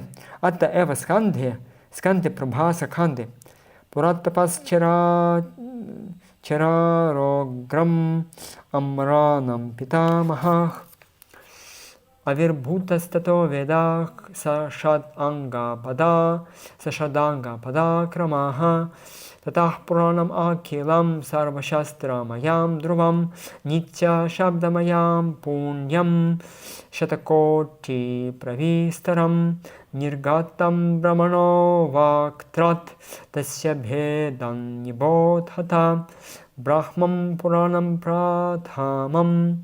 Therefore we find in the Prabhasa Khanda of the Skanda Purana, Brahma, the grandfather of the immortal demigods in ancient times, performed severe austerities and penances, and so the Vedas became manifested along with their 6 supplements. Sashat Anga Pada Kramaha. It's 6 upangas. Shiksha, Vyakarna, Niruktya, and so on. And then along with their 6 supplements, their word-for-word glosses and their re-sequenced text. Then the entire Purana appeared, unchanging and auspicious. Tatah Purana Makilam Sarva Shastra Mayam Dhruvam. Dhruvam means unchanging. Unchanging, it implies that it has the transcendental quality, which is avikara, not changing. Dhruva means is opposite, it's stable, right? Then the entire Purana appeared unchanging and auspicious, embodying all scriptures. Its internal sound comprising as many as 1 billion verses. It emanated from Lord Brahma's mouth. Listen to the description of its divisions. First is the Brahma Purana. And then he quotes also.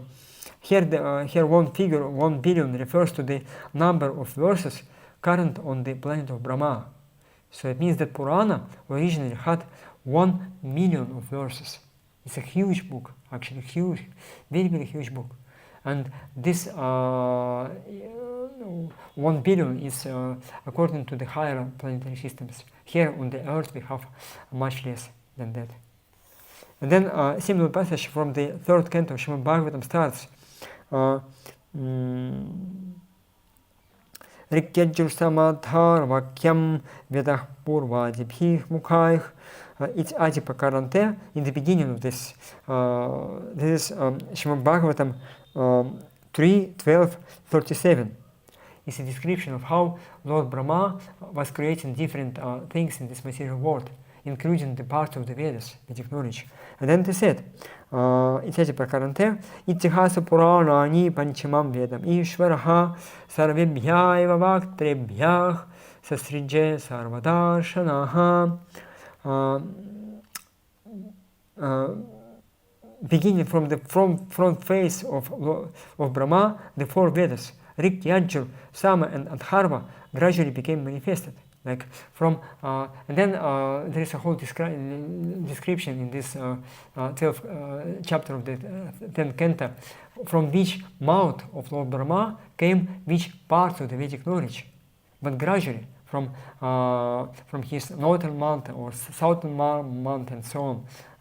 But then he tells that then Brahma, who could see everything, past, present, future, created the 5th Purana, 5th Veda, the Puranas and the histories from all his mouths. There the word Veda is used in reference to the Puranas and Itihasas. Itihasa Purana ni Panchamam Vedam Ishvaraha. Panchama Veda, this is the fifth Veda. Sarvajna eva Vaktribhyah Sasrije Sarvadarsanaha. They manifested from the all four mouths of Lord Brahma. Like Rig Veda came from one mouth, Atharva Veda from another mouth, and so on. But because whatever is there in the whole four Vedas is there in Puranas, they emanated from all four mouths of Lord Brahma at the same time. Wow! And it's very important that it's not just some partial knowledge, explanation of Rig Veda or Sama Veda. No, whatever is there in whole Vedas is there also in the Puranas. Right? And then Anyatra cha Puranam Panchamo Vedah Ittihasa Puranam cha Panchamo Veda Uchyate Vedan Athyapayam Asa Mahabharata Panchamam. This is from Mahabharata Shanti Parva. We find similar statements elsewhere. The Purana is the fifth Veda. The Itihasas and Puranas are called the fifth Veda. And he taught the Vedas along with the Mahabharata, the fifth Veda. And then he tells that Anyatha Vedam ich adau api panchamatvam nava kalpyata samana jettiya niveshita tvad sankhyayah. Where the Itihasas and Puranas not Vedic, such statements as he taught the Vedas would not count them as the fifth, because count ought to be has to be stick to the things that belongs to the same category. Like I said that you taught about devotional service, about bhakti, about deity worship, and then you taught about how to worship Durga Devi, for example. It doesn't match. It comes from different category. So that's why if you tell Puranas and Itihasas the fifth Vedas, first Veda, Rig Veda, second Veda, Sama Veda, third Veda, Atharva Veda, and Rig, Sama, Yajur, Atharva, so fourth Vedas, and then fifth Veda. It means that the fifth Veda, Puranas and Itihasas, they have the same quality as the first four, not otherwise. You see? Logical, right? Jiva Goswami, he knows how to convince us. Then he tells, the Bhavishya Purana says, the Veda of Krishna, Dvapayana Vyasa, is the fifth Veda, known as Mahabharata. And in the Chandogya Upanishad, so far, Jiva Goswami was quoting from Puranas in Itihasas. And somebody might say, okay, Purana and Itihasas, they just praise themselves, that they are spiritual also, why not? But then he goes from Chandogya Upanishad, which is part of the Vedas. You find this, Sir, I have studied the Rig Veda, the Yajur Veda, the Sama Veda, the Atharva Veda, and the Itihasa Purana, the fifth Veda. Wow. So this is statement from the Upanishads. So nobody can tell that Puranas, they just glorify themselves to establish their transcendental status same as the original Vedas. No, Vedas also, they speak, the Puranas and Itihasas, they are spiritual. As we quoted from the Brihadaranyaka Upanishad, Ato va arema hato budasya, that Vedas, Puranas, they are all emanations of the breathing of the Supreme Lord. So his breathing is eternal. And because of that, Vedas are eternal. And because of that, Puranas and Itihasas, they are also eternal. It's not that Krishna's inhaling and exhaling. Inhaling is spiritual and exhaling is not spiritual. Not like that. Both inhaling and exhaling are spiritual. In the same way, because Puranas and Itihasas, they are also emanations of his breathing, therefore they also have the same spiritual transcendental nature. That's the argument Jiva Goswami tells here, and then one objection presumes about the statement, the breaths of the Supreme Being, the Itihasas and Puranas mentioned are not nothing more than certain parts of the four Vedas. That objection, therefore, denies the separate existence of the Itihasas and Puranas as we know them. The evidence given above refutes that objection. the passage beginning first is the Brahma Purana refutes it as well. Okay, so it was spoken that the Puranas and Itihasas, they are part of the original Vedas, that they are fixed Veda. So therefore this statements from the Chandogya Upanishad, it proves that what is being spoken in the Brihadaranyaka Upanishad is not just Purana Itihasas as part of the original Vedas. No, it's the book which we know as Puranas and Itihasas, which are also transcendental and which are also emanation of the breathing of the Supreme Lord. So that's the 13th Anusheda. And maybe I will start. Do you have any questions right now? I think it's more or less clear, right? Not so complicated as it was before. It's just the same line of arguments. Jiva Goswami, he just speaks about the authority of Puranas and Itihasas. Maybe I'll just read this part of the 14th Anusheda, at least a few verses, and then... Can I just ask? Yes, Mataji, please. What is the difference between the source of the four Vedas and the source of the Puranas and Itihasas? Do they all come from the breath of the Lord? Yes. And like they are coexistent with the Supreme Lord. You see? Like he breathes eternally. So therefore, his inhaling, exhaling, they are also eternally existent. In just different emanations of the breathing. So they are coexistent with him, and then at some particular points of time, they descend from the spiritual world, and they manifest themselves, like we said about Lord Brahma. Different parts of the Vedas emanates from his mounts, Rig, Sama, Yajur, from different sides. And then from all four mounts, Puranas emanate. But it's not that he created the Puranas and Vedas. They just manifested through him because they are eternal. They just came into being they appeared to our vision so that we could use them in our devotional service. And just so then why do we have the distinction between Shruti and Smriti if they're the same source, same thing? Yes, it's the same but not the same. As we said, language is completely different. The krama, order of the words in Shrutis is very stable. You cannot change it anymore. Even one syllable you cannot change. But in Puranas, it's variable. You can change them, you can speak in different words. Now, language is completely different. But still, they have the same nature. As I said, it's achintya, it's inconceivable. How they are one and how at the same time they are different. You cannot put it together. And it's possible because Vedas, they have this inconceivable nature, as we described it before in the 11th Anusheda. You see? That's why we distinguish between Shruti and Smriti. And Jiva Goswami is going to speak about that later on. That Shruti is not just, you can write some commentary, and this commentary will be the part of the original Veda. No, he tells that Shrutis should be, Smritis should be faithful to Shruti. They shouldn't go against the statements of the Shrutis. Still, Shruti Pramana, they are the root or the base, the main Pramana. And then Smriti that we can accept as far as they explain the meaning of the Shrutis. And therefore, Jiva Goswami is going to speak about that, about Shrimad Bhagavatam as one of the Puranas. Why Adhyayam Brahma Sutranam is the explanation of the Brahma Sutra, Vedanta Sutra, the Vidarka Pribrimhita, which means that it explains the order of Vedic literatures. It's Gayatri Bhashya Rupa Savam Bharatarka. So basically he tells that Shrimad Bhagavatam is the book which is very faithful to what is there in other literatures.